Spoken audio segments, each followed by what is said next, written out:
হামের বর্তমান টিকা নিয়ে অনেক মায়েদের বা অভিভাবকদের মধ্যে একটা কনফিউশন কাজ করছে।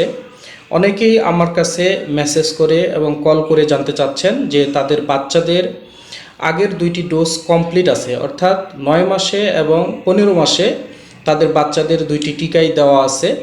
এখন বর্তমানে যেই টিকাদান ক্যাম্পেইন চলতেছে সারা দেশে, এর একটি ডোজ তারা তাদের বাচ্চাদেরকে দিবে কিনা। এর উত্তর হলো, সারা দেশে ভয়ঙ্করভাবে হামের যেই প্রাদুর্ভাব বেড়ে গেছে, সেক্ষেত্রে আপনার বাচ্চার যদি 2টি ডোজ কমপ্লিটও থাকে, তারপরেও আপনি এই বর্তমান ক্যাম্পেইনের একটি ডোজ আপনাদের বাচ্চাদেরকে দিয়ে নেবেন। এর ফলে আপনার বাচ্চা বাড়তি সুরক্ষা পাবে। আশা করি আপনারা আপনাদের প্রশ্নের উত্তর জেনে গেছেন এবং আপনাদের কনফিউশন যেটা ছিল সেটা ক্লিয়ার হয়ে গেছে। আপনারা এই ভিডিওটি শেয়ার করে দিতে পারেন, তাহলে অন্যান্য মায়েরাও জানতে পারবে। ধন্যবাদ, ভালো থাকবেন। আসসালামু আলাইকুম।